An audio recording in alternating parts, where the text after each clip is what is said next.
Bonjour à tous, bienvenue à cette rencontre que l'on appelle le GAP, rencontre GAP. Donc, je vais vous expliquer un petit peu tous ces éléments-là. Donc, nous sommes en visioconférence enregistrée pour permettre donc à toutes celles et tous ceux qui n'ont pas pu se joindre à nous d'avoir accès au contenu dans les jours à venir.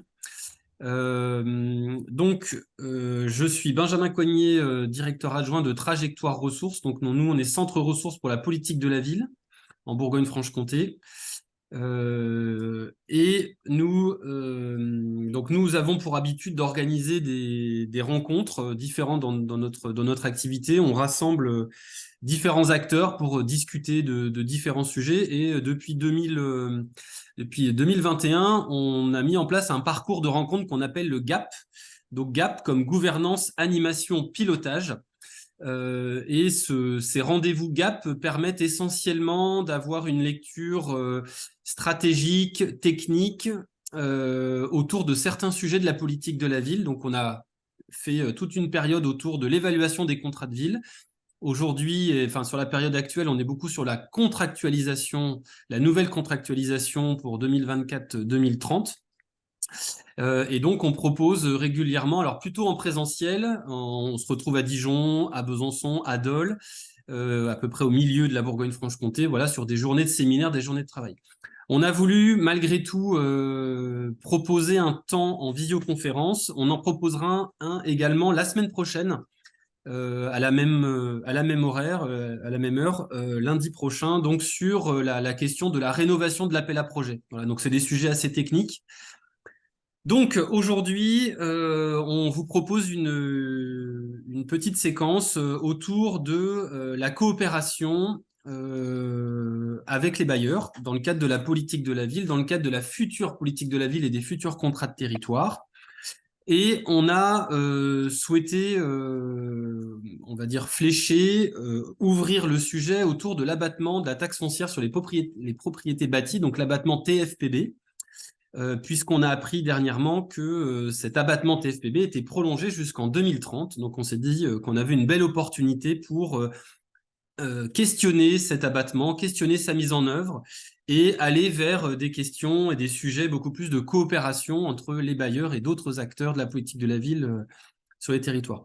Donc, ce sujet-là, il vient également de différentes interpellations qu'on a, nous, en tant que centre de ressources et différentes rencontres, pour prendre des repères sur cet abattement et essayer d'imaginer un petit peu les évolutions qu'il pourrait y avoir dans les relations entre bailleurs et les autres acteurs de la politique de la ville sur les territoires dans la durée. Donc, la question qu'on va aborder cet après-midi, elle va croiser différents registres de questionnements, des questionnements politiques, techniques, un petit peu fiscal, des questionnements d'ingénierie aussi sur la politique de la ville autour de sa gouvernance, de son pilotage et de son animation. Donc, on part de l'abattement TFPB, puis on va aller vers des sujets autres, multiples, autour de la mise en œuvre de cette gouvernance, de ce pilotage et cette animation de la politique de la ville. Donc, pour discuter de tout ça, on a mobilisé un partenaire avec qui on a déjà fait des visioconférences et différents échanges sur tout un tas de sujets liés aux transformations urbaines, notamment. C'est l'Union sociale pour l'habitat de Bourgogne-Franche-Comté, donc avec sa directrice, Anne Schwerdorfer, et puis Fanny Jacot, qui est la chargée de mission. Donc, merci à vous pour la participation à cette séquence. Voilà, je vais peut-être tout de suite vous donner peut-être à Anne le micro rapidement pour présenter l'USH de Bourgogne-Franche-Comté. Je reprends la main pour le dérouler, puis donner quelques propos d'introduction, puis je te redonne la main derrière. Ok, merci Benjamin. Bonjour à toutes et à tous. Alors rapidement, l'Union sociale pour l'habitat de Bourgogne-Franche-Comté, je pense, est connue de la plupart d'entre vous, association régionale qui regroupe l'ensemble des organismes de logement social de la région, que ce soit des bailleurs, offices, ESH, SEM, et également des coopératives d'accession sociale, coopératives HLM.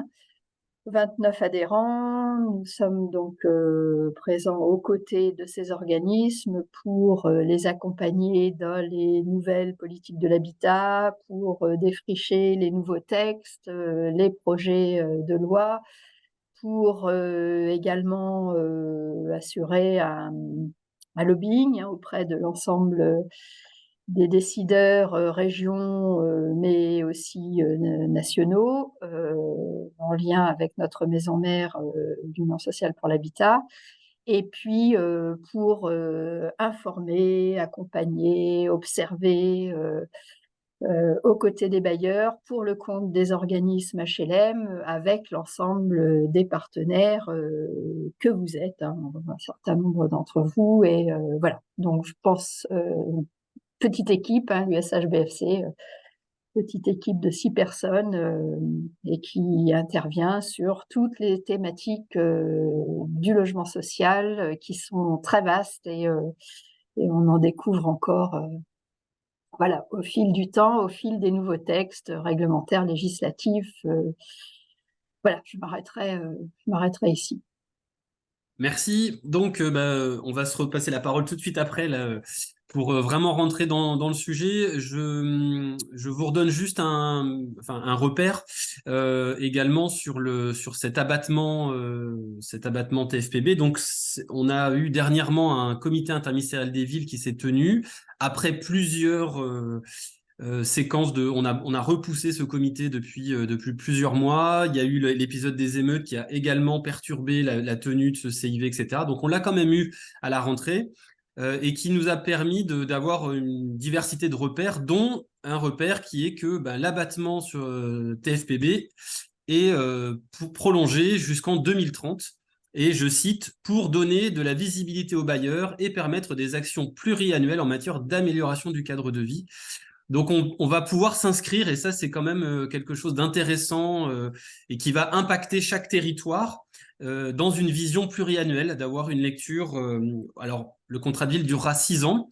En tout cas, on sait qu'à 3 ans, on aura une séquence un petit peu évaluative, tout ça. Donc ça c'est intéressant, on veut s'en saisir cet après-midi, on veut s'en saisir dans les semaines et les mois à venir pour définir un petit peu plus ce qui va tourner, ce qui va impacter cet abattement TFPB. Donc, 2 dimensions essentielles dans ces impacts. Évidemment, la qualité de vie dans les quartiers. Voilà, on reviendra sur ce qu'est l'abattement TFPB, à quoi il doit servir, on va présenter ça. Mais également, un deuxième impact est bien sûr ce partenariat et le système d'acteurs, puisque les bailleurs, là, à travers ce CIV, sont invités à être partie prenante des systèmes d'acteurs dans les contrats de ville pour porter ces contrats de ville sur les années à venir. Donc c'est une bonne nouvelle, c'est une opportunité pour réfléchir à l'évolution des relations, des liens, des coopérations qui va pouvoir se déployer dans les territoires. Sur la visioconférence, je termine là-dessus, puis je redonne tout de suite la parole à Anne pour nous proposer quelques éléments de repère. Donc c'est enregistré, je vous l'ai dit, on garde une trace de cette séquence, on mettra à disposition la vidéo. On va avoir donc une intervention de l'Union sociale pour l'habitat de Bourgogne-Franche-Comté pour vraiment poser des éléments de cadrage, des principaux repères, et puis ouvrir quelques sujets de discussion. Après ça, on tendra le micro à quelques bailleurs que l'on a mobilisés, donc de manière très courte, hein, mais savoir en gros qu'est-ce que représente l'abattement TFPB pour ces bailleurs, pour ces acteurs, et puis quelles idées, quelles pistes et propositions on peut suivre pour améliorer toujours cette relation, pour mieux coopérer dans le système d'acteurs de la politique de la ville. Donc avoir comme ça des retours d'expérience. Et puis après, on ouvrira pendant une séquence assez longue hein, les questions, les réponses, les interventions multiples. Donc vous pouvez à tout moment écrire dans le chat.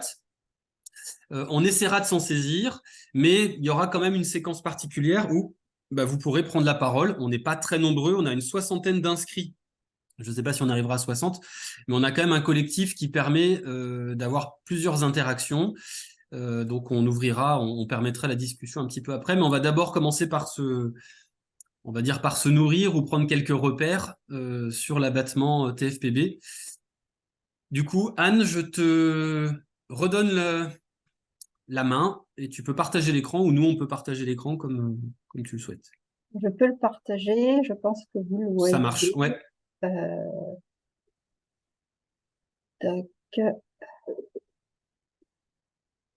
Là, je pense que vous le voyez. C'est parfait, merci.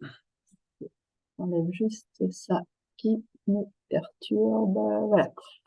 Donc, alors, juste une petite explication, hein, et que les bailleurs présents, s'ils étaient présents à l'atelier du 20 septembre, ne m'en veulent pas, mais on va faire un petit peu des redites par rapport à ce qui avait été présenté par Céline Di Mercurio, hein, qui est en charge de ce sujet au niveau de l'Union sociale pour l'habitat, donc au niveau national.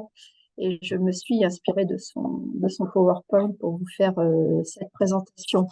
Avec un rappel des dates clés du cadre législatif réglementaire, pourquoi cette mesure fiscale pour les QPV. On viendra sur l'abattement TFPB, donc en termes d'outils de la politique de la ville, quelques chiffres clés sur le bilan 2017-2019, un cadre d'utilisation d'abattement de TFPB qui pour l'instant n'est pas revu, on reviendra dessus, et puis un petit zoom sur la participation des habitants des quartiers et un bilan national. Voilà, très vite sur le sommaire. Donc, le cadre de l'utilisation d'abattement de TFPB, c'est venu quand? Alors, il ne faut pas oublier que depuis 2001, hein, les bailleurs ont possibilité d'avoir un abattement de 30% sur la TFPB pour les actions qu'ils mènent dans les quartiers. Donc, ça a été, je dirais, sanctuarisé par la loi du 21 février 2014, hein, de programmation pour la ville et cohésion urbaine, qui a réformé la politique de la ville. Puis, la loi de finances 2015 hein, est venue rendre éligible le parc ancien situé en QPV, donc par extension, c'était dans les ex-US, hein, par extension de ce qui existait donc, depuis 2001, et organiser aussi le rattachement au contrat de ville hein, de cette utilisation d'abattement de TFPB. La loi de finances rectificative 2016, elle, a instauré la convention hein, d'utilisation de l'abattement TFPB entre le bailleur social, le PCI, la commune et le représentant de l'État local, donc signature obligatoire hein, d'une convention réclamée parfois ou pas par le centre des impôts. Et puis, donc voilà, cette mesure fiscale, hein, comme Benjamin l'a rappelé, est en vigueur jusqu'au 31 décembre 2023, mais on sait d'ores et déjà qu'elle fait l'objet d'une reconduction, donc en cohérence avec la reconduction des contrats de ville pour la période 2024-2030. Bon, je ne m'étends pas, si vous avez des questions sur ce sujet, je veux bien y répondre, mais voilà, je ne m'étends pas plus sur le cadre législatif. Aujourd'hui, donc, on sait que le projet de loi de finances 2024 et le CIV donc, confirment bien la prolongation de l'utilisation de l'abattement TFPB jusqu'en 2030. Le texte hein, tel qu'il est rédigé dans le projet de loi de finances, qui je rappelle est toujours un projet, la loi de finances n'étant pas encore votée définitivement, prévoit la reconduction de l'abattement de la TFPB pour les conventions en cours. Et donc le texte dit hein, clairement, vous l'avez sous les yeux, les logements à usage locatif dont la base d'imposition à la taxe foncière sur les propriétés bâties établie au titre de l'année 2023 a été réduite de 30% en application de l'abattement prévu à l'article 1388 du CGI, bénéficient de ce même abattement pour les impositions établies au titre de l'année 2024. Donc c'est clair et on attend que la loi soit définitivement votée. Cela concerne bien la géographie prioritaire actuelle. Les logements qui seront situés dans la nouvelle géographie prioritaire qui devrait faire l'objet d'un décret d'ici fin décembre bénéficieront de l'abattement à compter de 2025. Donc ça, par contre, il faudra quand même l'anticiper dans les nouveaux contrats de ville hein, qui devraient être conclus d'ici mars 2024. Mais sur l'année 2024, en termes d'abattement TFPB, on s'occupe bien de la géographie telle qu'on la connaît en cette fin d'année 2023. Et c'est pourquoi, alors je me suis permis de préciser ça parce que ça a fait l'objet de pas mal de questions, c'est pourquoi le projet de loi de finances ne fait pas mention de signature d'un avenant hein, pour les conventions en cours pour bénéficier de l'abattement en 2024. L'Union nous dit vendredi que l'État devrait communiquer sur le sujet prochainement et confirmer que la reconduction est automatique, hein, sans avoir à signer un avenant. Et bon, dans tous les cas, les organismes, les collectivités, les représentants de l'État, hein, devraient se retrouver rapidement pour préparer le bilan 2023 et le programme d'action 2024. Donc, de toute façon, on aura quand même des temps d'échange, enfin, les organismes et les partenaires auront des temps d'échange pour bien recaler tout ça. Donc, on est très attentif à tout ce qui peut être diffusé, publié dans les tout prochains temps, comme les trajectoires ressources également. Voilà, donc le cadre réglementaire, rapidement, je vous l'ai indiqué, hein, l'article 1388 bis du Code général des impôts qui régit les conditions octroi de cet abattement TFPB. Donc, en contrepartie de cette réduction d'impôt, les bailleurs financeront des actions destinées à améliorer le cadre de vie des habitants en QPV. Donc, il s'agit de signer avant tout, hein, pourquoi on rattache l'utilisation de l'abattement TFPB au contrat de ville, parce que voilà, ça fait partie de la politique de la ville, c'en est un levier, et il faut bien que les organismes bailleurs soient signataires des contrats de ville. Voilà, la convention d'abattement de la TFPB étant une annexe du contrat de ville. Donc, si on ne signe pas le contrat de ville, l'annexe pourrait, enfin, ce serait juridiquement un petit peu incompréhensible. Donc, les bailleurs doivent et sont invités à signer les contrats de ville. Et puis, donc, il y a une transmission annuelle aux signataires, à l'ensemble des signataires de la convention d'abattement et des contrats de ville. Donc, transmission annuelle aux signataires des justificatifs et du suivi des actions, et surtout au Conseil citoyen. Alors ça avait été rajouté dans la période qui s'achève. Donc, transmission à tous les signataires, mais aussi au Conseil citoyen des justificatifs du montant de l'abattement et du suivi des actions. Alors, je me suis permis de rappeler plus précisément, cet abattement vise à financer des actions pilotées par l'organisme HLM qui contribuent à améliorer le cadre de vie des locataires habitants. Et la valorisation au titre de l'abattement de la TFPB des dépenses supplémentaires permet de ne pas récupérer ces surcoûts sur les charges locatives des locataires du parc social.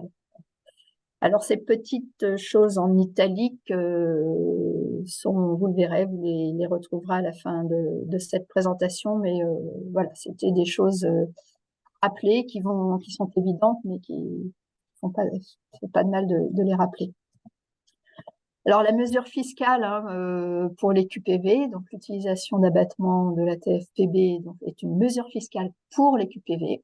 Elle est fondée sur le constat que le coût de gestion du patrimoine HLM, les coûts de gestion du patrimoine HLM demeurent plus importants en QPV que sur le reste du parc des organismes. Ça va être des actions de remise en état des logements plus importants. Enfin voilà, il y a des choses à faire de façon beaucoup plus importante qu'ailleurs. Cette mesure est destinée à améliorer la qualité de vie des habitants et habitantes, je l'ai rappelé, par un renforcement de la gestion du parc HLM et de la cohésion sociale à l'échelle du quartier. Et elle est basée sur un cadre partenarial, dont Benjamin l'a évoqué, sur un cadre partenarial et négocié entre une pluralité d'acteurs. Donc qui sont amenés à répondre aux besoins du territoire et des personnes qui y vivent, donc pluralité d'acteurs, la collectivité, la ville, le PCI, les services de l'État. On a cité le Conseil citoyen, ce sont aussi les habitants, ce sont aussi les associations, donc l'ensemble des acteurs que l'on retrouve au quotidien sur les QPV. Tu m'arrêtes, Benjamin, si je vais trop vite. Non, c'est très bien, c'est très bien. Pour laisser un petit peu de temps aux échanges. Donc, l'utilisation de l'abattement TFPB est un des outils de la politique de la ville. Le programme d'action lié à l'abattement de TFPB a vocation à s'articuler en effet avec le projet de territoire du contrat de ville. Donc, demain, les nouveaux contrats de ville et le programme d'action devra, sur la période 25-30, correspondre au projet de territoire du contrat de ville. Ça s'articule également avec les démarches de gestion urbaine et sociale de proximité, hein, la GUSP, avec les actions de déambulation dans les QPV pour apprécier QPV par QPV, quartier par quartier, la façon dont se met en œuvre cette gestion urbaine de proximité. Et puis également les projets de renouvellement urbain, là où il y en a, hein, au sein du projet de gestion pour pérenniser les investissements réalisés. Donc c'est vraiment une articulation à 3 niveaux, à plusieurs niveaux. Et on voit bien toute la cohérence que cela prend au sein des QPV. Les actions, hein, le programme d'action, ces actions ont pour trait commun de concerner, sur ces trois points que je viens de citer, les actions ont pour trait commun de concerner le quotidien des habitants et des habitantes, hein, avec la présence de proximité, l'entretien, la propreté des espaces extérieurs, la gestion des déchets, l'animation du quartier, l'activation des rez-de-chaussée d'immeubles également, les services aux habitants, l'insertion par l'économique et les petits travaux du patrimoine ou encore la tranquillité résidentielle qui reste quand même une des actions, on va dire, phares, majeures dans un certain nombre de quartiers. Quelques chiffres clés, alors très rapidement, hein, des chiffres clés, donc la valorisation, hein, des actions, si on la ramène au coût au logement, représente 183 € par logement en moyenne. C'est un effet levier qui peut aller jusqu'à 1,4 fois sur la période. Donc on dépense ce que dépense l'organisme équivaut à 1,4 fois, hein, sur la période passée. Alors, je ne suis pas à l'origine de ces chiffres et je ne suis pas à l'origine du rapide bilan 17-19, mais si vous avez besoin d'éléments complémentaires, on pourra se retourner vers l'Union pour vous apporter ces éléments-là, mais je reviendrai dessus en fin de présentation. Le cadre d'utilisation de l'abattement de la TFPB, donc rappelez-vous, hein, il avait été défini donc pour définir le contenu du programme d'action d'un QPV et pour piloter cette convention, il avait été défini au niveau national un accord cadre qui a fait l'objet, en 2015, hein, et qui a fait l'objet d'un avenant en 2021.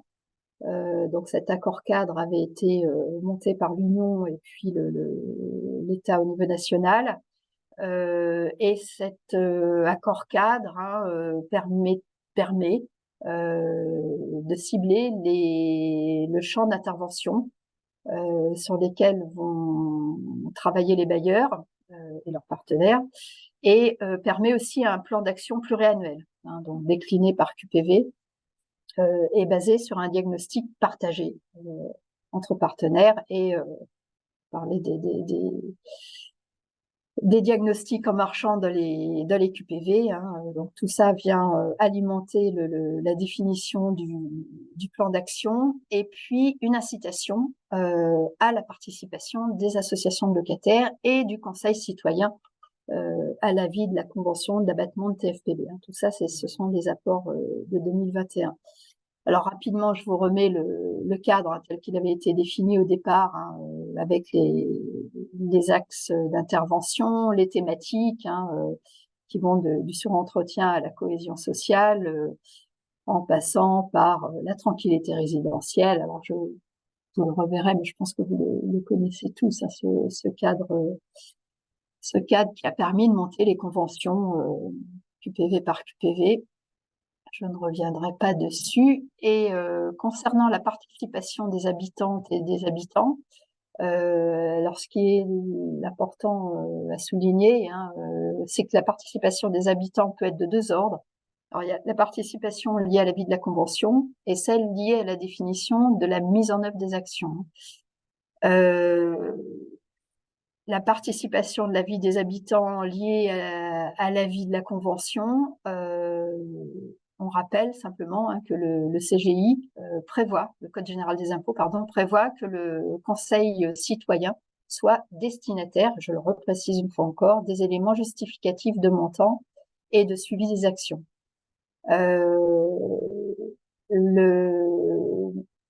Les organismes, enfin les signataires, peuvent également associer les conseils citoyens ainsi que les associations à la vie de la convention. Ah, c'est une faculté, c'est pas une obligation. La seule obligation, c'est vraiment de rendre le conseil citoyen destinataire des éléments de montant et suivi des actions, mais on peut quand même tenter d'associer le plus souvent possible, c'est bien qu'on s'est fait, les conseils citoyens et les associations de locataires à la vie de la convention pour justement, lors des diagnostics en marchant, les inviter à suivre ces diagnostics, participer aux instances de suivi. Voilà, donc ça, il faut l'avoir à l'esprit pour la suite, pour la nouvelle période à venir. Et puis, donc, participation des habitants à la définition et à la mise en œuvre d'actions valorisées au titre de l'abattement de la TFPB. Les organismes donc développent directement ou avec des partenaires donc des projets qui sont basés sur la participation des locataires et dans lequel ces locataires ont vocation à être acteurs. Donc, bien entendu, on ne les oublie pas et les bailleurs font tout pour associer les locataires à la mise en œuvre de ces actions. Alors là, vous avez l'Union à apporter quelques exemples, agriculture urbaine, compostage, des chantiers d'insertion. Je pense que là, l'ensemble des organismes bailleurs de Bourgogne-Franche-Comté ont tous, à plus ou moins grande échelle, des chantiers d'insertion. Et puis, on arrive aujourd'hui à voir surgir des recycleries, des projets artistiques. Voilà, donc on n'est pas éloigné de ce que propose l'Union dans cette présentation. Le bilan national 2020-2022, quelques éléments. L'Union donc a mené ce bilan sur un plan de méthodologie par des entretiens exploratoires, des réunions interbailleurs, des réunions partenariales locales avec des analyses des fiches projets, a également utilisé, s'est également appuyé sur les enseignements des 3 dernières années et des perspectives pour la nouvelle génération de l'abattement TFPB. Et puis, c'est un bilan partenarial qui est fait avec l'ensemble des partenaires au niveau national. Ce bilan est réalisé au moment où nous sommes dans une période charnière de la politique de la ville, donc avec une nouvelle génération de contrats de ville 24-30 et avec une nouvelle géographie prioritaire dont on ne connaît pas encore les contours définitifs, mais ça ne saurait tarder. Voilà, donc un bilan qui était on regarde le passé et puis on doit aussi regarder comment tout ça va venir se conjuguer avec la nouvelle période des contrats de ville, nouvelle politique de la ville. Alors,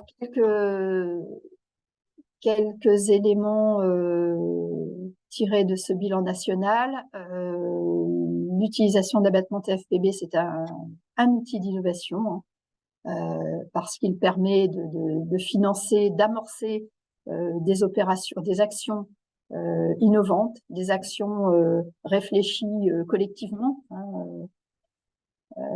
Donc c'est un levier d'innovation. C'est la spécificité également de l'utilisation d'abattement de TFPB, c'est d'apporter une certaine souplesse là où on a parfois des opérations d'innovation qu'on voudrait lancer très vite mais qui malgré tout se heurtent à des cadres assez contraints. On voit bien que l'utilisation d'abattement TFPB est quand même un petit peu plus souple.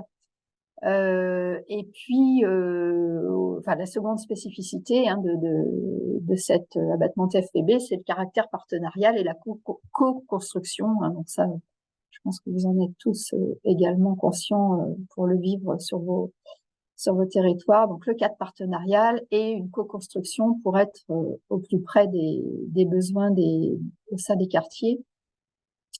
Et puis, l'utilisation de l'abattement TFPB, c'est aussi un dispositif, pardon, un levier de transformation qui permet aux organismes eux-mêmes, en interne, de remobiliser ou d'impliquer plus fortement les équipes sur des actions de territoire, des actions dans les quartiers, et à partir de problèmes rencontrés sur le parc, sur les quartiers. Donc c'est quand même assez moteur au sein des organismes bailleurs.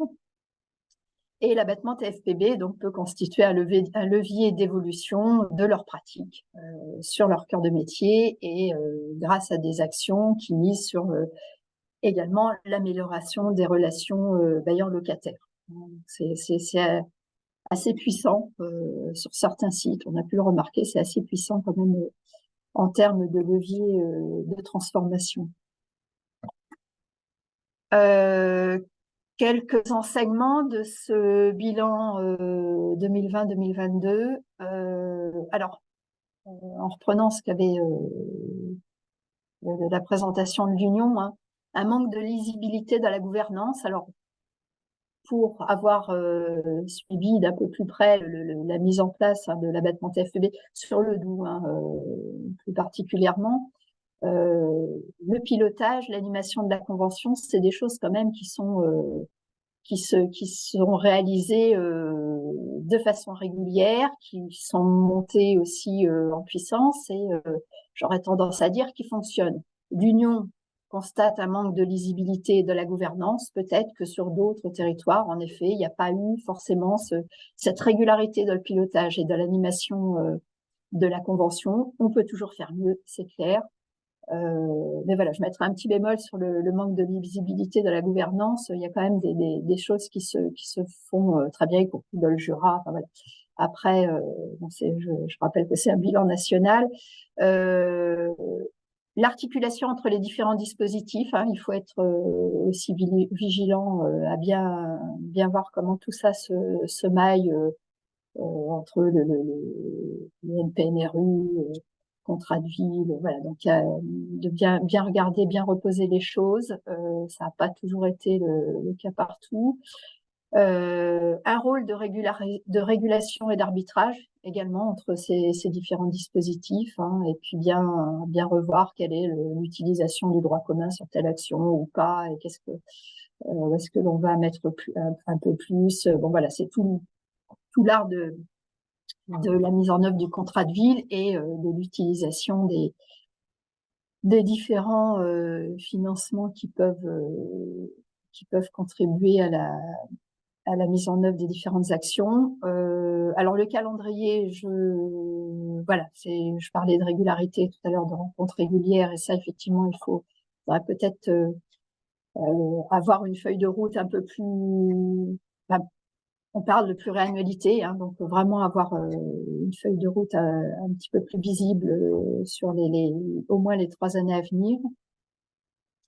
Et les règles du jeu et méthodes, ça fait partie vraiment de la négociation de la convention, et à partir du moment où tout est écrit, les règles du jeu sont écrites, le tout devrait quand même pouvoir fonctionner correctement. Pareil, j'ai pas vu ce que l'Union avait repéré comme difficulté à ce niveau-là, mais à partir du moment où on a bien toutes les règles dictées et la façon dont ça va s'orchestrer QPV par QPV, ça doit pouvoir fonctionner. L'Union souligne également un manque de visibilité au niveau de la communication sur les actions valorisées. Alors ça, c'est vrai, et je le prends aussi pour nous, au niveau du mouvement HLM. On valorise jamais assez ce qui est fait sur le terrain, ce qui est bien fait. Et là, je pense que tant le mouvement HLM que les partenaires, on doit pouvoir faire mieux en termes de valorisation des actions, ne serait-ce qu'en direction des habitants. Donc de montrer, vraiment de valoriser ce qui est fait pour les habitants dans les quartiers, et voilà, avoir un effort de ce côté-là. Donc c'est le rôle des partenaires, bien entendu. Et puis avoir aussi une visibilité sur le financement, qui permet aussi d'envisager la pérennité des actions. Donc on revient sur cette notion de pluriannualité, hein, d'avoir un engagement pluriannuel, hein, pour avancer sur les différentes actions. Donc voilà, ça génère, hein, de la sécurité pour les porteurs de projets notamment, et on peut avoir certaines démarches d'innovation aussi qui s'en trouvent un petit peu stoppées, quoi.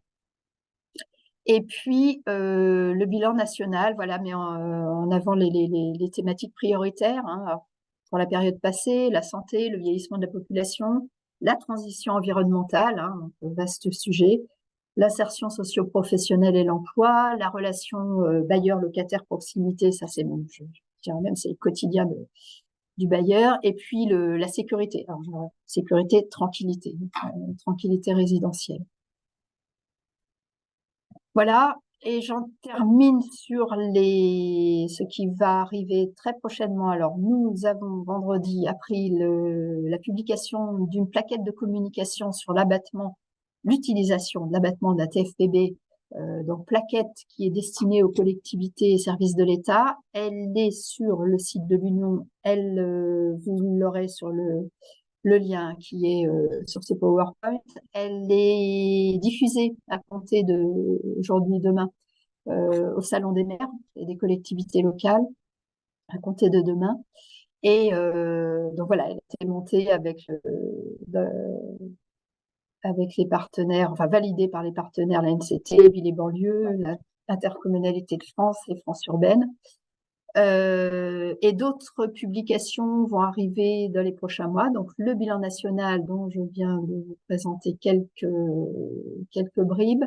Donc, bilan national 2020-2022 de l'utilisation de l'abattement, et le référentiel de l'utilisation de l'abattement de la TFPB, hein, sur lequel on pourra se baser pour préparer 2024, mais surtout la période 2025-2030. Quelques morceaux choisis de cette plaquette, hein, toujours intéressant de le présenter ici maintenant.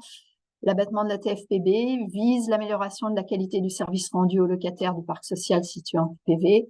Dans le cadre de la nouvelle génération des contrats de ville, cette plaquette rappelle les grands principes du dispositif, ce qu'il permet et ses conditions de réussite. Donc, ce document s'adresse à l'ensemble des parties prenantes des conventions d'utilisation d'abattement de TFPB, et notamment les collectivités locales et services de l'État.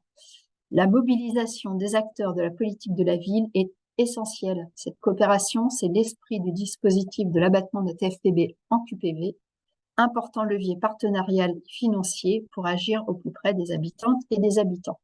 Et je m'arrête là en vous laissant découvrir à quelles conditions. C'est un résumé de ce qui a été dit. Et je finirai juste sur le logiciel que l'Union a développé pour permettre, alors à la fois aux bailleurs, mais aussi aux partenaires, hein, de suivre les conventions d'utilisation d'abattement de TFPB, et notamment les actions. Nous avons eu une présentation de cet outil Quartier Plus. Je pense qu'il faudra à nouveau refaire ce type de présentation avec l'Union. Mais alors on avait un outil qui était très peu utilisé par les organismes. Et avec cet outil nouveau, on pense pouvoir vraiment avoir une meilleure lisibilité, et ce qui nous permettra également de valoriser l'ensemble des actions qui seront mises en œuvre au titre de l'utilisation de l'abattement de la TFPB. Et j'en ai terminé. Un grand merci, Anne, pour tous ces éléments de cadrage, ces points de repère qui vont nous permettre de discuter maintenant de nos territoires. Donc là, il y a plein d'éléments évidemment sur lesquels on peut rebondir. Peut-être rajouter qu'il y a très peu de territoires en Bourgogne-Franche-Comté où il n'y a pas eu la signature de la convention. Alors on n'est pas très précis, mais on a recensé quand même normalement autour de 5 territoires sur 23. Il y a 23 territoires en contrat qui ont un contrat de ville. Voilà, autour de 5, mais ce sera encore à vérifier. Voilà, en tout cas, ça fait quelques territoires. Peut-être de dire également, mais tu l'as évoqué au début de ton propos, que la loi de 2014-2015, la loi Lamy sur la politique de la ville est toujours la même. Voilà, elle n'a pas été modifiée, elle ne sera pas modifiée. Ça veut dire qu'il y a, tu évoquais les conseils citoyens, on le rappelle souvent, mais la loi dit un conseil citoyen par quartier. Donc la loi est toujours celle-ci, plus la gouvernance intercommunale, enfin il y a d'autres éléments de la loi, donc c'est toujours la même loi. Et enfin, tu as souligné à plusieurs reprises on va dire les effets de cet abattement TFPB sur la relation avec les locataires, la place des habitants, etc. Donc ça, on en rediscutera tout de suite après pour voir comment les choses font le vu. Voilà, donc un grand merci pour ces éléments. On voulait tendre le micro à Monsieur Boucher de Nièvre Habitat avant qu'il parte, parce qu'il part à 15 heures, donc on a quelques minutes avec lui. Et on aimerait bien avoir votre regard de bailleur investi sur des questions d'innovation sociale et d'action depuis de très nombreuses années. On voulait avoir votre regard sur cet abattement TFPB, ce que ça représente. Et puis, comment vous sentez l'avenir et également quel rôle, quel conseil on peut donner aussi pour que les bailleurs rentrent bien dans cette gouvernance, pilotage et l'animation, participent à toutes les étapes et soient partie prenante de la mécanique politique de la ville. Donc, Monsieur Boucher, est-ce que vous êtes toujours là? Oui, oui, je suis là. Bonjour. Voilà. Bonjour, bonjour. Oui, je veux bien vous répondre. Alors, de là à dire qu'on est particulièrement innovant et puis qu'on va vous donner des conseils, j'irai pas, voilà, je resterai très modeste hein, sur ce sujet-là. Pour autant, on n'est sans doute pas exemplaire, mais cet abattement TFPB a une importance, je dirais, assez capitale pour Nièvre Habitat, puisque on a quand même près de 50% de notre parc qui est en QPV. Alors, je pense qu'il va le rester. On a 5 quartiers prioritaires de la ville. Donc voilà, pour nous, ce sont comment, des incidences financières à hauteur de 900 000 euros, quoi, de cet ordre-là. Donc quelque part, on est bien évidemment très, très rigoureux sur la gestion de cette convention. Euh, on n'a pas été, nous, ce que l'on a fait surtout, moi j'ai trouvé que le cadre national qui avait été, qui avait servi était très très intéressant. Donc nous, on s'est inscrit totalement dans ce cadre national et on a valorisé effectivement un certain nombre d'actions que l'on faisait déjà. Voilà, on a recyclé un petit peu les choses pour les valoriser, pour les valoriser. Donc, on s'est vraiment servi de ce cadre-là. Maintenant, j'espère qu'on va pouvoir travailler à l'avenir avec un autre cadre. Hein. Enfin, en tout cas, même s'il n'y a pas de cadre national, nous, c'est quand même comme cela qu'on va engager les discussions avec les collectivités. Bon, discussions qui pour l'instant n'ont pas démarré. Hein. Je pense qu'elles sont également, elles, en attente. Je sais, on a vu là paraître une petite note qui dit que pour 2024, on va, on va proroger les conventions. Hein, c'est-à-dire que il semblerait que ce soit le cas. Donc, on proroge les conventions. Pour celles à venir, ils vont avoir, semble-t-il, un certain nombre de consignes. Quand je dis ils, je pense aux services de l'État qui vont avoir un certain nombre de consignes. Donc, on travaillera avec eux là-dessus. Les grands axes que l'on veut valoriser, c'est bien évidemment je dirais, notre présence de proximité, notre organisation de proximité, parce que c'est quand même pour la plupart des organismes HLM, pardon, une vraie valeur ajoutée. Hein. On a des agences pour la plupart des quartiers. Nous, on est organisé avec des secteurs, des chefs de secteur. Voilà. Donc toute cette organisation-là, on souhaite pouvoir la valoriser. Comment? Je ne sais pas encore. Mais bon, on va travailler, on va essayer de quantifier des choses pour que ce soit ça. C'est que ce sont quand même des engagements forts de la part des organismes HLM que d'être implantés au cœur des quartiers. Ce sont des choix politiques forts, voilà, qui coûtent, bien évidemment. Donc là aussi, là, on va travailler là-dessus. On verra ce qui sera retenu. Le sujet sur lequel on souhaiterait aussi travailler, c'est surtout le surentretien que l'on fait sur ces quartiers pour les maintenir dans un état de fonctionnement, je dirais, au même niveau que tous les autres quartiers. Voilà. Donc nous, on a des efforts très très particuliers là-dessus. Donc on souhaiterait le valoriser. On a notamment sur ces quartiers un sujet que l'on a abordé avec les collectivités tout dernièrement, ce sont la collecte des ordures ménagères. hein, qui quelquefois peuvent, dans leur fonctionnement, nuire au cadre de vie. Nous, on met des services aussi complémentaires pour faire en sorte que ces sujets-là soient traités très très rapidement, avec y compris des services de ramassage qui viennent doublonner un petit peu la gestion des encombrants ou l'apport en déchetterie. Donc voilà, des sujets comme ça, on souhaite les valoriser sur le surentretien nécessaire pour maintenir ces quartiers, valoriser notre implication dans la tranquillité résidentielle. Hein, voilà, nous, on finance quelques associations de médiation. On a nous-mêmes un médiateur dans notre organisme. On a un vrai travail sur ce sujet-là.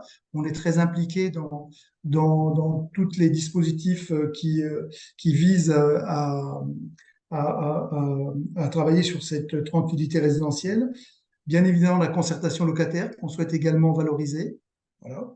Et puis, toutes les actions que l'on fait dans l'amélioration du cadre de vie, dans le vivre ensemble. Je pense que on est un certain nombre à mettre en place. On participe à beaucoup d'actions que l'on met sur les quartiers, mais que l'on voit assez régulièrement dans les petits livres, Actualité HLM et autres. Hein.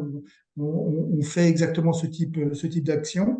Puis, bien évidemment, valoriser l'insertion professionnelle dans lequel on s'implique très fortement. Voilà, donc rien de très, très innovant. Hein. Simplement, toutes ces actions-là, bien, on les travaille au quotidien avec nos partenaires. Voilà. Ça sous-entend aussi d'avoir des partenaires qui soient tournés vers les mêmes objectifs.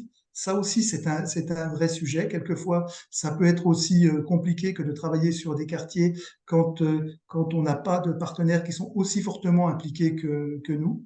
Nous, on a la chance pour l'instant d'avoir ces sujets-là. Voilà, on va travailler là-dessus. Les inquiétudes, c'est bien évidemment les discussions que l'on aura et la tentation que peuvent avoir certaines collectivités que de se dire, tiens, finalement, par effet d'aubaine, il faut qu'on arrive à financer quelques opérations. Donc, nous, on reste toujours très, très vigilants là-dessus. Ce sont bien évidemment ce que vous avez défini tout à l'heure. Ça ne peut être que des actions à destination des locataires. Et nous, c'est vraiment cette logique-là que l'on essaie de porter avec les collectivités. Jusqu'alors, elles nous ont entendus. Maintenant, qu'en sera-t-il de l'avenir? On ne sait pas. Hein. Voilà. Donc, pour dire que cette gestion, elle nécessite quand même d'avoir vraiment une gestion du partenariat au quotidien, une application forte auprès des autres acteurs pour être reconnu comme acteur important de tous ces dispositifs-là. Donc voilà, c'est aussi beaucoup, beaucoup d'implication de la part de nos équipes de proximité, des chefs d'agence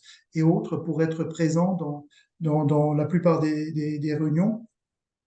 On a la chance d'être sur un petit territoire où les gens se connaissent, où voilà, on partage des valeurs, on partage des objectifs, et ça c'est important. Euh, Maintenant c'est fragile, hein, puis alors, on voit quand même que c'est aussi compliqué quand je dis une gestion rigoureuse. Croyez-moi, c'est quasiment de l'épicerie, hein, quelquefois pour valoriser les moindres actions, petites actions de formation du personnel, allez, 1000 euros par là, 1000 euros par-ci, par-là, voilà. Donc c'est très, très, c'est très, très important. Juste quand même rappeler un truc, moi je le rappelle souvent, c'est que cette exonération TFPB, elle n'est pas très récente. Hein. Pour moi, elle existe depuis 2002. Hein.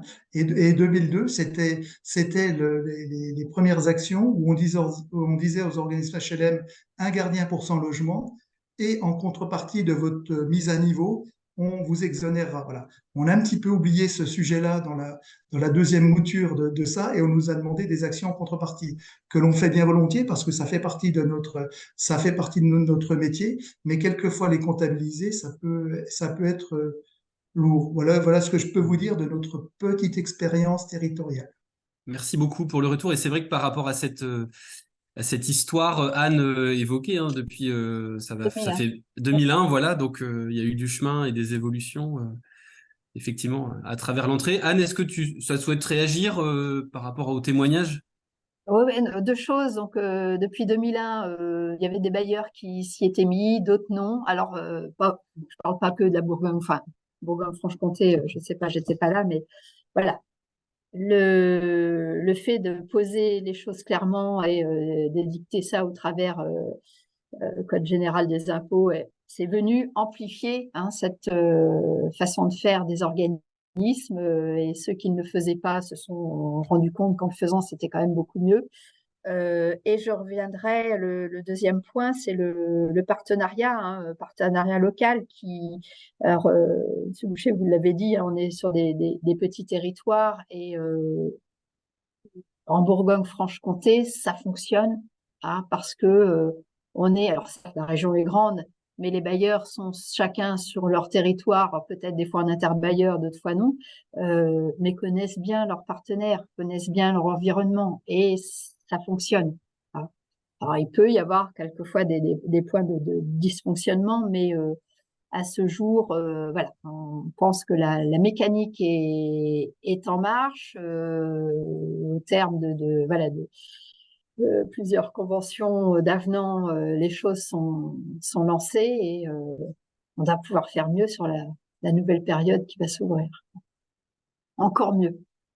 Mais je ne doute pas du partenariat, et par contre, oui, je souligne volontiers la rigueur qu'il faut avoir au quotidien, et le fait que ce soit parfois du sur-mesure, voilà, des actions qui sont faites vraiment sur mesure pour les quartiers, pour les habitants des quartiers. Merci. Je rebondis juste sur les propos de Monsieur Boucher aussi, avant de redonner la parole, de faire circuler. C'est vrai qu'on a, nous, depuis 2 ans, beaucoup accompagné à la fois l'évaluation des contrats de ville et maintenant la refondation, la réécriture des contrats de ville, avec différentes séquences partagées dans les territoires, donc à l'échelle des EPCI ou à l'échelle de départements, où on a été très surpris, mais très positivement, de voir l'implication des bailleurs dans ces séquences à la fois d'évaluation des effets et des impacts des contrats de ville, mais aussi sur la projection sur les années à venir. Et dans beaucoup de séquences, effectivement, les bailleurs sont présents, répondent présents, et apportent un regard très complet, enfin, un regard complémentaire sur la vie sociale, la vie au quotidien. C'est un poste d'observation qui est très précieux pour également suivre les transformations sociales, et pas que urbaines, les transformations sociales des quartiers. Donc ça, voilà, en tout cas, c'est très intéressant, et ça apporte beaucoup d'éléments sur le climat social et tout un tas de dimensions. Donc ça, c'est vrai qu'on retrouve Ouais. ça. Oui, Anne, oui. Je voulais juste dire, travail en dentelle ou du sur-mesure, suivant la spécificité des quartiers. Et, voilà. Alors, Claude-Françoise Saunier, peut-être on va vous donner la parole rapidement. Il y avait une question sur la GESP, mais comme ça donne l'occasion de vous présenter. Est-ce que vous êtes là, Madame Sommier? Alors, il n'y a pas de micro. Le micro, je ne sais pas si... Mince. Bon, on va rester par l'écrit, mais si jamais le micro revient, ça peut être bien qu'on vous tente qu'on vous permette de réagir. Ça marche pas là chez vous? Alors bon, la question posée. A-t-on des infos sur le devenir de la GESP? Alors, je ne crois pas qu'il y ait de changement, mais Anne, est-ce que toi, de ton côté, tu as eu des éléments? En tout cas, il n'y avait rien qui était évoqué dans le CIV, on a dans nos derniers repères. Pas de changement, Non, rien, pas d'infos. pas d'infos. On vous entend pas. On voit vos lèvres bouger, mais on vous entend pas, désolé. Le temps peut-être de retrouver la connexion au micro, on voulait tendre aussi la parole à Clara Bazu de Domanis. Voilà, pour avoir également son regard sur un autre territoire, rapidement, comme on vient de le faire. Alors, bonjour à tous. Domanis, c'est un bailleur social départemental. On a à peu près 8800 logements sur tout le département de l'Yonne. Domanis se veut vraiment être acteur de la politique de la ville, puisque nous, on est présent depuis 2015. On a dès le départ un référent chef de projet politique de la ville qui a été nommé. Domanis souhaite développer des services auprès de ses habitants, transmettre des messages pour favoriser le bien-être, le bien vivre ensemble et être à leur écoute. Et puis, bien sûr, Domanis souhaite poursuivre le partenariat avec les partenaires. Donc, on a une délibération du conseil d'administration chaque année où tous les projets sont présentés. Et donc, ce sont 3 petits quartiers prioritaires que Domanis possède. Donc, voilà, c'est à peu près 240 logements sur Sens, sur Migène, 330 logements, et sur Joigny, 164 logements. Bon, à Joigny, depuis l'an dernier, la commune n'a pas souhaité être signataire du contrat de ville. Voilà, je ne sais pas ce qu'il en sera après. Voilà, s'il y aura un changement de décision par rapport à ça.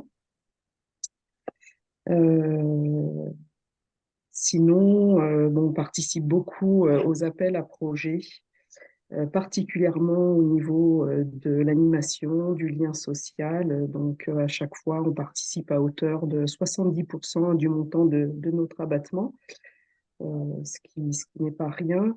Nous, ce qu'on souhaite, c'est voilà, assurer la proximité auprès des habitants, la communication, la sensibilisation. En plus des appels à projets, moi, ce que j'ai pu mettre en œuvre sur les quartiers prioritaires, c'est des ateliers sur les éco-gestes. Hein. C'est plutôt un sujet d'actualité et qui peut intéresser les habitants. J'ai fait intervenir aussi une troupe de théâtre sur les relations de voisinage, sur l'entretien des parties communes, voilà, avec 2 comédiens qui sont intervenus et voilà, qui ont joué en pied d'immeuble. J'ai trouvé que c'était plutôt innovant.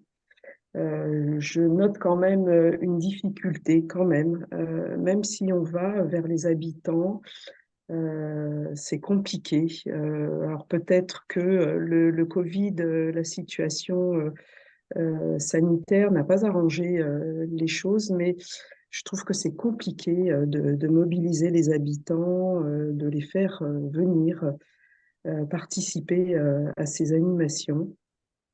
Moi, ce que je souhaite à l'avenir, c'est que ce soit beaucoup plus attirant, enfin voilà, que les habitants aient vraiment envie de participer à ces actions. Qu'est-ce que je pourrais vous dire d'autre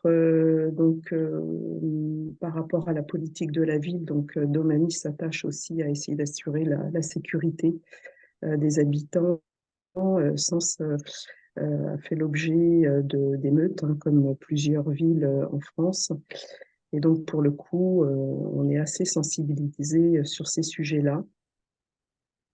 Et puis, la gestion des déchets, la gestion des encombrants, on travaille aussi dessus, sur ce sujet-là, parce que c'est un vrai sujet. On essaye d'organiser aussi d'accompagner en tout cas pour des chantiers jeunes, des chantiers éducatifs. Tout ce qui rentre en fait dans le cadre de l'abattement TFPB possible. Juste, pardon, vous évoquez la gestion des encombrants. Vous pouvez illustrer quel est parce que ça intéresse beaucoup, beaucoup de territoires qui sont d'ailleurs connectés aujourd'hui. Là, c'est revenu dans beaucoup de séquences de concertation. Comment vous travaillez là-dessus? Enfin, c'est quoi l'expérimentation ou les... Alors, l'expérimentation, j'ai la chance d'avoir un partenaire au niveau de la communauté d'agglomération sénonaise, un ambassadeur du tri, qui est extrêmement mobilisé sur ces sujets-là. Et là, pour le coup, on l'accompagne. Je demande à mes collaborateurs de l'accompagner, d'aller faire du porte-à-porte auprès des habitants. Et le message passe bien. Ça reste très, très intéressant. Voilà, il y a quelques sites, alors particulièrement pour les déchets, hein, les encombrants, c'est encore compliqué, mais au niveau de la gestion des déchets, l'environnement est quand même beaucoup plus propre.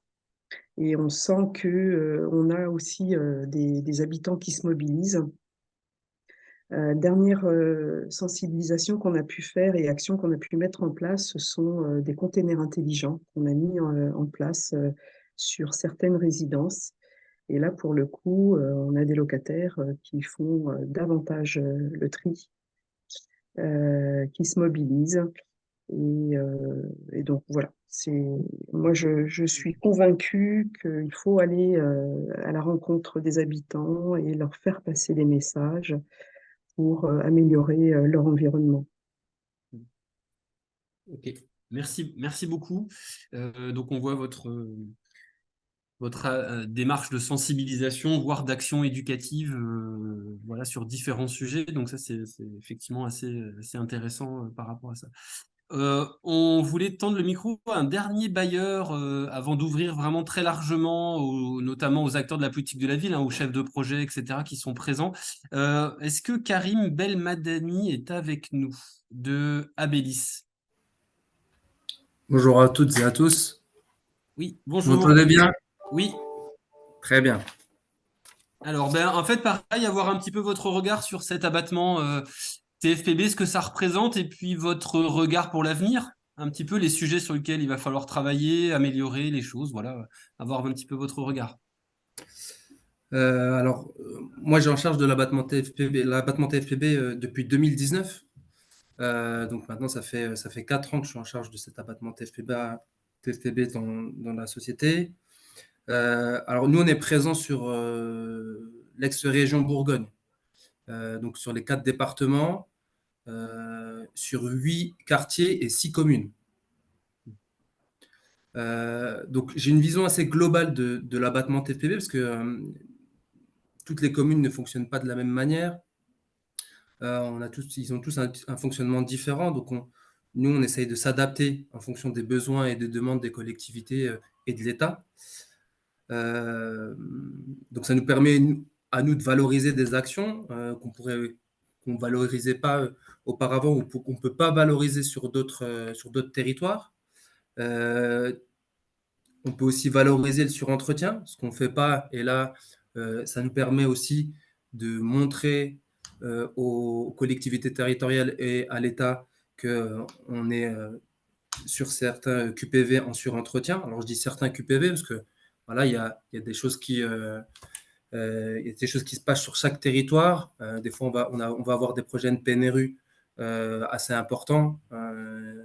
Donc, il y a des choses qu'on ne va pas forcément pouvoir valoriser, mais en tout cas, on essaye de le faire un maximum sur les différents QPV où on est implanté.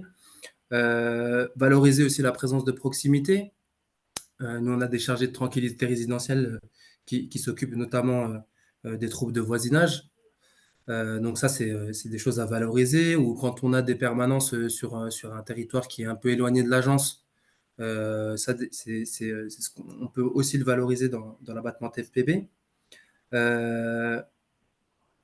Et moi, ce que je dirais, c'est que cet abattement TFPB-là nous permet d'avoir un cadre, parce qu'on ne l'a pas forcément sur les autres territoires, et de se dire que essayer de remplir sur chaque axe les cases et de développer des actions sur chaque axe. Donc, on doit faire un focus sur chaque territoire en fonction des besoins. Et là, l'idée, c'est vraiment de se dire, eh ben, en fonction des besoins des collectivités et de l'État, qu'est-ce qu'on pourrait mener sur ces quartiers-là. Donc, en fonction des collectivités et de l'État, là, on est sur du travail partenarial. Hein. Moi, je sais que depuis que j'ai en charge l'abattement TFPB, ben, il y a des choses qui ont évolué. Avant, on était plutôt sur un compte rendu à rendre, le bilan à rendre en fin d'année, et puis présenter les nouvelles actions sans forcément échanger avec les collectivités territoriales et l'État. Et depuis quelques années, là, moi, c'est quelque chose que j'apprécie, parce que ça permet d'être aussi dans la transparence au niveau des collectivités territoriales. C'est de se dire, eh ben, on organise des réunions trimestrielles avec les partenaires et de travailler soit sur le tableau des actions à mettre en place sur l'année à venir, soit de faire un point d'étape sur les différentes actions qu'on a mis en place et d'ajuster les actions en fonction des besoins, de ventiler aussi des dépenses, des choses qu'on pourrait mettre ailleurs parce qu'on a une opportunité sur un quartier. Donc, se dire, eh ben, on pourrait flécher différemment cette enveloppe-là en fonction des besoins de la collectivité et de l'État. Donc, ça, c'est plutôt intéressant. L'idée aussi, c'est de réfléchir avec les différents partenaires en fonction donc des besoins, que ce soit de la collectivité ou que ce soit du bailleur, parce qu'on peut aussi, nous aussi avoir des besoins et puis que les locataires nous relatent un petit peu et nous disent les besoins qu'ils ont sur le territoire, si on veut développer des animations, des ateliers, des choses comme ça, si on veut rénover aussi les parties communes, donc ça nous permet aussi d'essayer de créer un chantier éducatif, de mettre en place un chantier éducatif, par exemple, avec les différents partenaires. Un lien aussi qu'on pourrait faire avec la GUSP, parce que le fait de faire un diagnostic en marchant avec les partenaires, ben, de se dire, ben là, on a des dégradations sur ce patrimoine-là, ben, essayer de trouver un moyen pour éviter ces dégradations-là. Donc ça permet d'avoir aussi un lien avec les forces de l'ordre, que ce soit la police nationale ou la police municipale, pour avoir des passages un peu plus réguliers sur ces territoires. Et puis aussi de financer des actions dans le cadre du contrat de ville. On le fait sur certains territoires. Ce qui est bien, c'est qu'on aide dans ce cadre-là, on aide les petites associations ou les associations en règle générale qui sont présents sur le quartier et qui aident et qui facilitent la vie de nos locataires et des habitants des quartiers. Voilà, après, nous, en interne, on peut aussi valoriser des actions. On mène des ateliers artistiques avec les résidents où on peut organiser et mettre en place une action avec par exemple, des ateliers de réparation de vélos, des choses comme ça, avec différents partenaires. Donc voilà, l'idée, c'est vraiment de construire les actions, que ce soit avec les collectivités territoriales ou avec les associations qui sont présentes sur les différents quartiers où on est implanté. Merci beaucoup pour ce témoignage également. Peut-être du coup, on peut tendre le micro maintenant un peu plus au chef de projet, coordinateur de la politique de la ville, que ce soit État ou collectivité locale, pour avoir leur regard sur ce que permet cet abattement, ce que permet la relation avec les bailleurs, notamment en ce moment dans la construction des contrats de ville. Voilà, vous êtes plusieurs représentés. Hein, voilà, il y a Lure, Montbéliard, Héricourt, Besançon, voilà, différents territoires aussi de Saône-et-Loire. Peut-être d'avoir votre regard.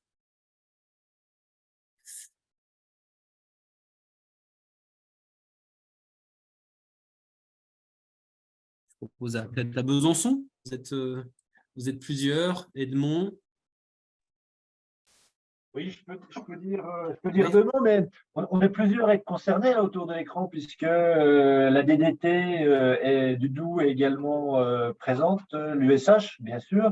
Et j'ai vu qu'il y avait aussi un bailleur, et puis il y a mes collègues du contrat de ville et de la direction Habitat Logement. Tout ça pour vous dire que, effectivement, le travail partenarial, on le mène avec tout le groupe dont je viens de parler et les bailleurs depuis qu'on a reformalisé, c'était en 2016 je crois, les conventions d'abattement de TFPB et d'ailleurs les conventions de GESP, parce qu'on avait passé les deux types de conventions en essayant de les faire fonctionner un petit peu en miroir, enfin en miroir, en tout cas en articulation aussi fluide que possible. Pour l'instant, on est resté effectivement à un bilan annuel qui est fait sous la houlette de la DDT du Doubs, auquel participent les bailleurs, GBM et puis différentes directions de GBM ou de la ville de Besançon qui permettent effectivement à la fois de faire un bilan, bien sûr, mais également de se projeter dans l'avenir.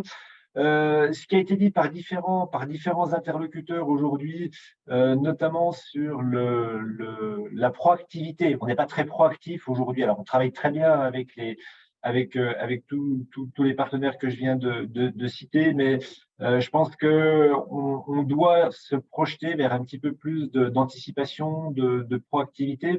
On travaille actuellement sur la mise en place, Anne l'a dit tout à l'heure, de projets de quartier. Elle a souligné que le travail autour de l'abattement de TFPB devait effectivement être inclus dans le travail qui est en train de se faire sur les projets de quartier.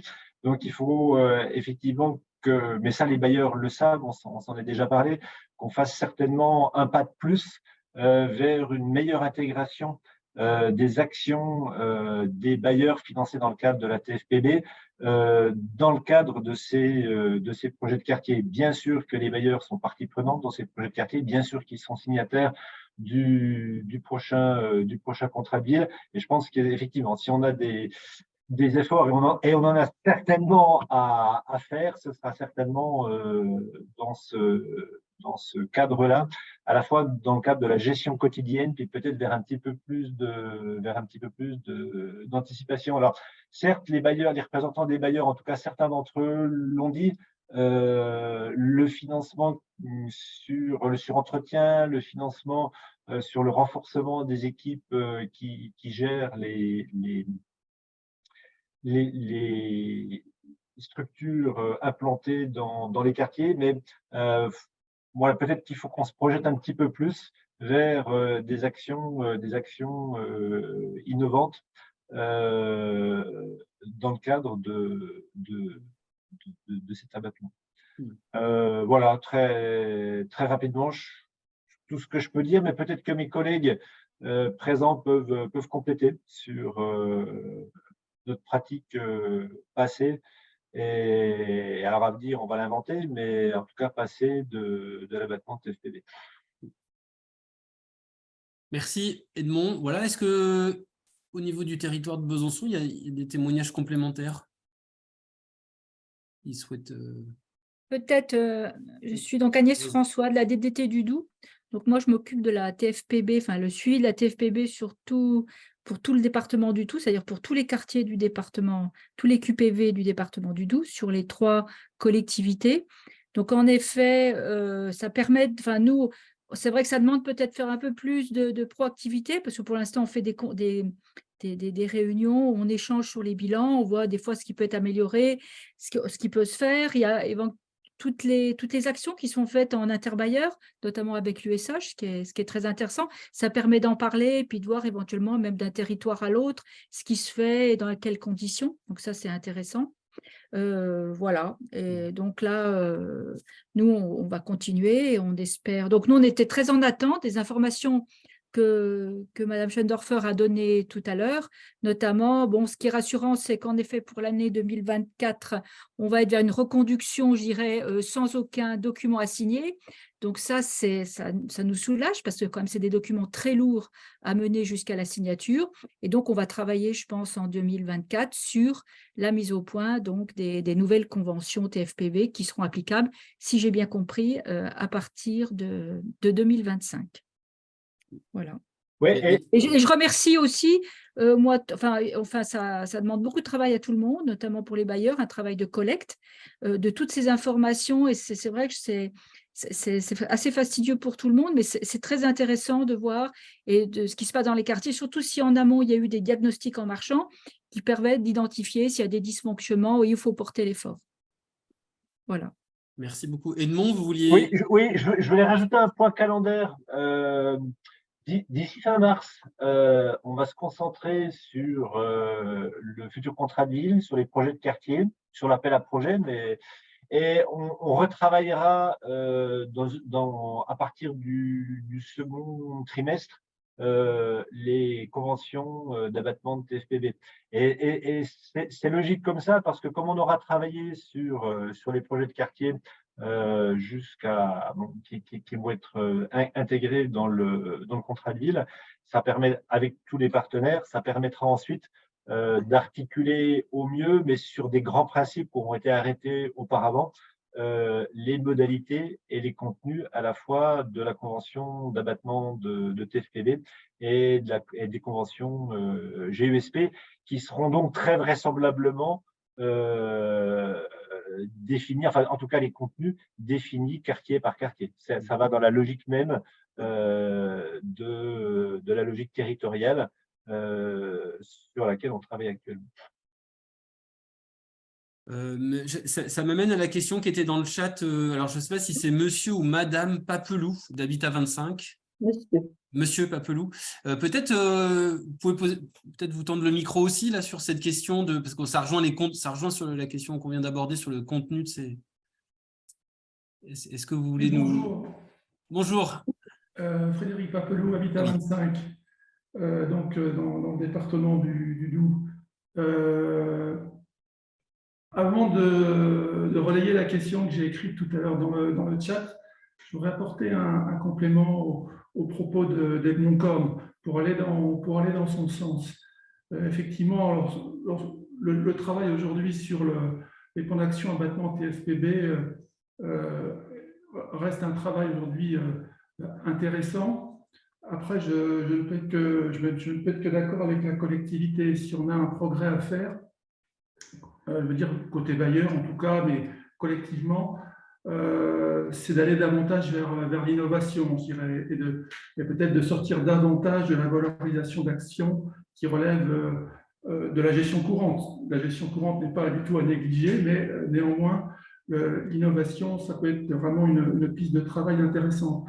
Mais pour arriver à actionner ce levier d'innovation, dont Anne tout à l'heure parlait dans sa présentation et qui est présenté dans le cadre national, c'est un objectif national relativement important, on aura besoin, en tout cas sur Grand Besançon Métropole, mais peut-être d'une manière générale sur les territoires du Doubs où on compte des quartiers prioritaires, donc aussi à Pontarlier et sur le pays de Montbéliard, on aura besoin de travailler davantage collectivement, que ce soit effectivement entre la collectivité et le bailleur, les bailleurs peut-être aussi entre eux. On travaille sur les mêmes territoires.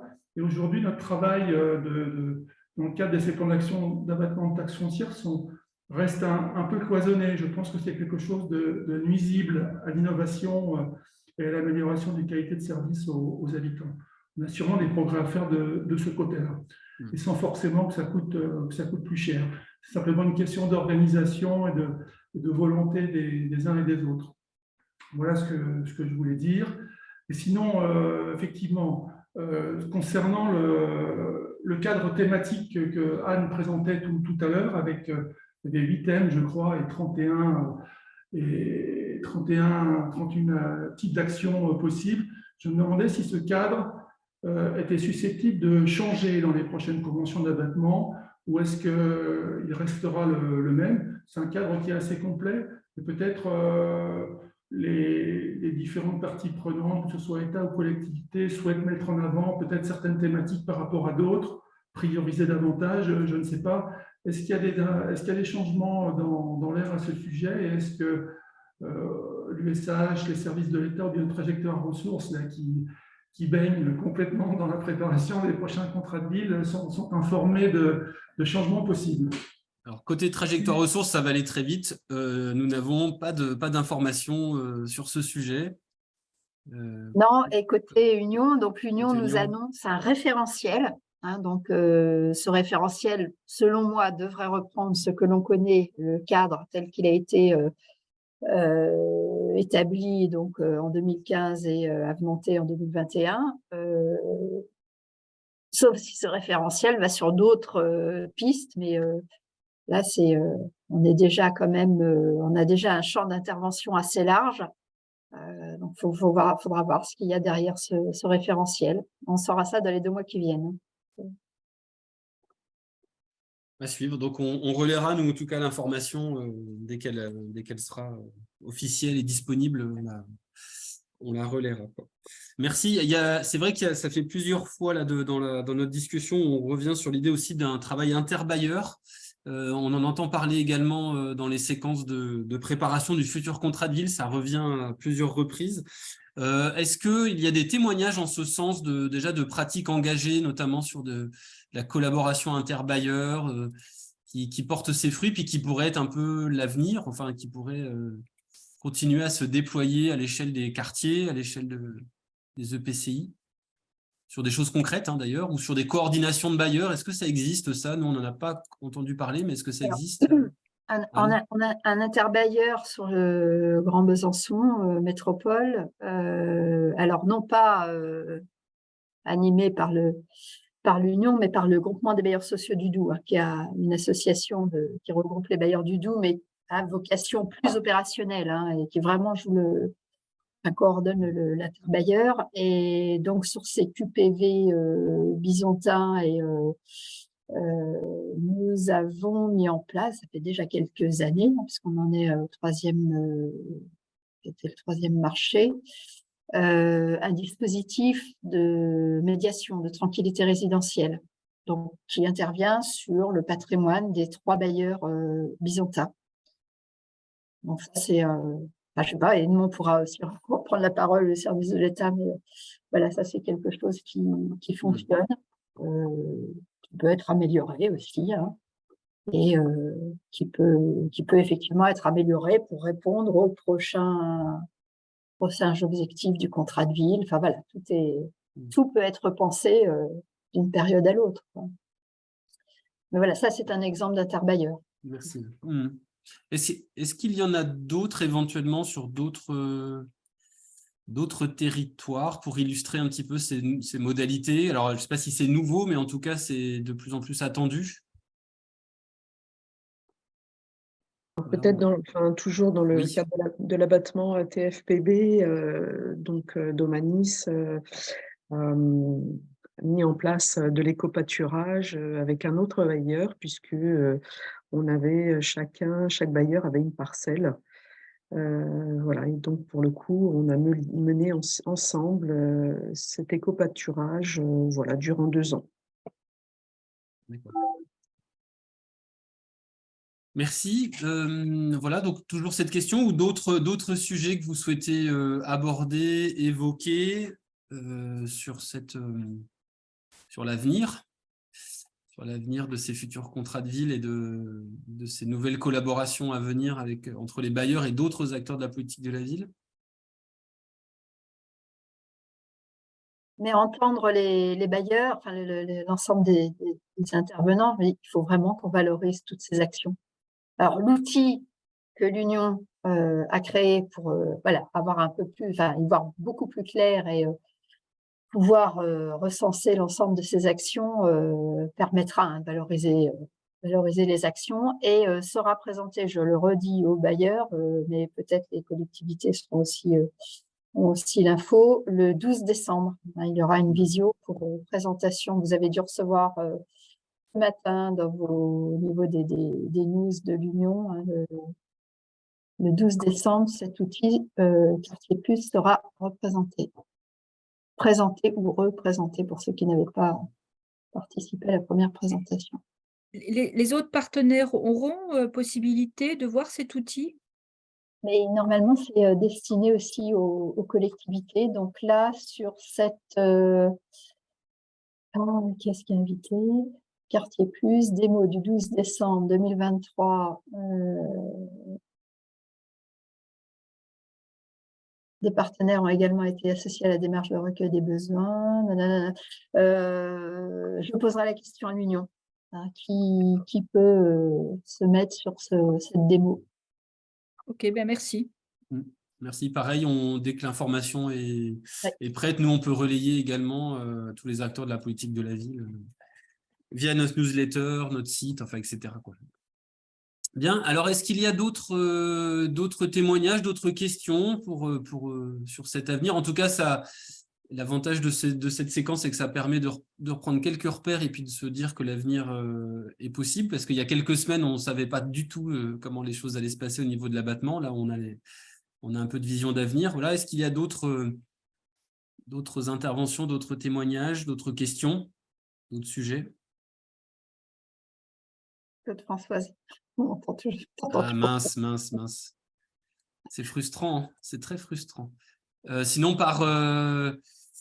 comment on peut faire par écrit, et puis on essaye de relayer. Peut-être pour répondre à sa question concernant la GUSP. La GUSP, oui. Attend des infos sur le devenir de la GUSP, mais bon, non, il me semble que c'est vrai qu'on n'a pas répondu à la question telle quelle, mais non. Pas de modification. En tout cas, dans le CIV, il n'y a absolument rien qui remettrait en question, quoi. Donc, du côté politique de la ville, il n'y a rien de... Bien, est-ce qu'il y a d'autres prises de parole sur cette petite séquence? Si nous avons, nous, de notre côté, des informations, enfin, sitôt qu'on a ces informations, on peut le partager avec toi, Benjamin, et tu reroutes sur l'ensemble des partenaires du GAP. C'est ça. Sachant que l'information qu'on a eue ce matin, Anne, il précise que dans un premier temps, c'est bailleurs et que ça va être ouvert aux partenaires. Donc, j'ai l'impression que le 12, ce serait essentiellement d'abord les bailleurs et qu'il y aura quelque chose qui suivra assez rapidement, mais au vu de la formulation. Hein. Ce qui est logique, puisque cet outil est fait pour les bailleurs et pour les partenaires. Plus grande ouverture et transparence. Et moi, je te renvoie le PowerPoint modifié au niveau de la sécurité que j'ai transformé en tranquillité résidentielle, puisque les bailleurs sont acteurs de la tranquillité résidentielle et partenaires de la sécurité. Merci. Donc, la question de Claude-Françoise Sommier, en matière d'échéance, les conventions devront être signées avant le 1er octobre 2024, point d'interrogation.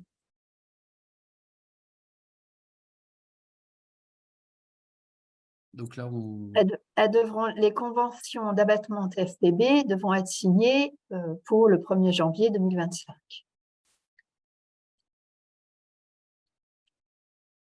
Donc, plus tôt, c'est le mieux.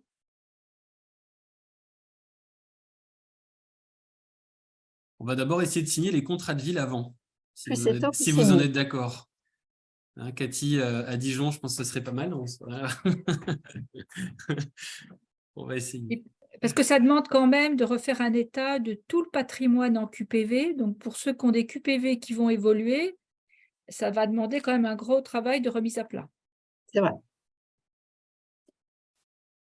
Après, ça va pas être un bouleversement total.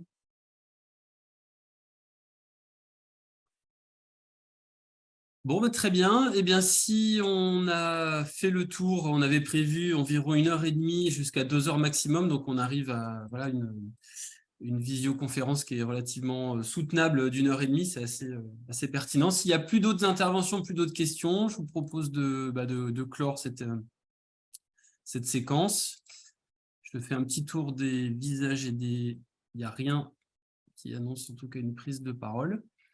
Bien, un grand merci à l'Union sociale pour l'habitat de BFC de nous avoir apporté plein de repères, même s'il y a des repères qu'on connaissait, au moins on les retrouve et on se dit tout ne change pas et on a des repères durables. Et puis aux intervenants, à vos participations, un grand merci. Et puis pour ceux qui le souhaitent, donc dans une semaine, nous refaisons une visioconférence, mais là beaucoup plus tournée sur l'appel à projet, l'outil appel à projet annuel, en interrogeant, en regardant les évolutions, les rénovations qui sont attendues et qui se feront. Voilà, c'est une petite visio flash de la même manière.